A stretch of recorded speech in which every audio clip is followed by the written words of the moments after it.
जय मा मेलडी, जय मा काळेश्वरी. मी आचार्य विनोद. आज सगळ्या तरुण पिढीसाठी एक आवडता विषय घेऊन आलेलो आहे की आपल्याला आयुष्यामध्ये जो जोडीदार, साथीदार, पत्नी किंवा कोणतरी समजून घेणारी व्यक्ती, आई वडील तर असतातच, पण आई वडिलांव्यतिरिक्त काही गोष्टी आपण शेअर करू शकतो. ती असते आपली पत्नी किंवा आपण तिला आपली आयुष्याची जोडीदार म्हणतो. पण पुरुष प्रधान संस्कृतीमुळे आता मुलींची संख्या खूप कमी आहे, स्त्रिया खूप कमी आहेत. मुलांचे शिक्षण चांगले आहे, नोकऱ्या चांगल्या आहेत, व्यवसाय चांगले आहेत, परंतु मुलांना आत्ताची कंडिशन अशी झालेली आहे की मुली मिळणं खूप अवघड झालेले. त्यात आता मुली खूप शिकलेल्या आहेत. जगदंबेच्या कृपेने आज मुली खूप आघाडीवरती आहेत आणि अशाच उत्तरोत्तर त्यांची प्रगती व्हावी.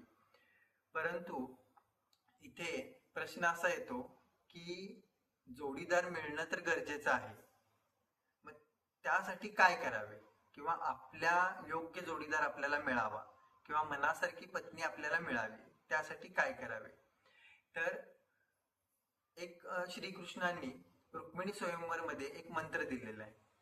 तो मंत्र सकाळी किंवा संध्याकाळी तुम्ही 28 वेळा मंत्र म्हटलात आणि गुरुवारी तुम्ही विठ्ठल रुक्माईच्या मंदिरामध्ये जाऊन त्याचं दर्शन घेतलं, विठ्ठल रुक्माईचं, तर लवकरात लवकर अतिशीघ्र तुमचा विवाह होऊ शकतो आणि तुम्हाला तुमची योग्य पत्नी मिळेल.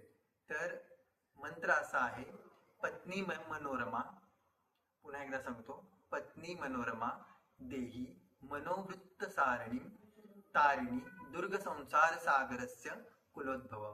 हा मंत्र मी तुम्हाला डिस्क्रिप्शन मध्ये देखील देणार आहे, तर तुम्ही डिस्क्रिप्शन चेक करू शकता आणि हा मंत्र लिहून घ्या आणि रोज सकाळी किंवा संध्याकाळी 28 वेळा स्वच्छ हातपाय तोंड धुवून मंत्र म्हणून घ्या आणि गुरुवारी विठ्ठल रुक्मिणीचं दर्शन घ्या.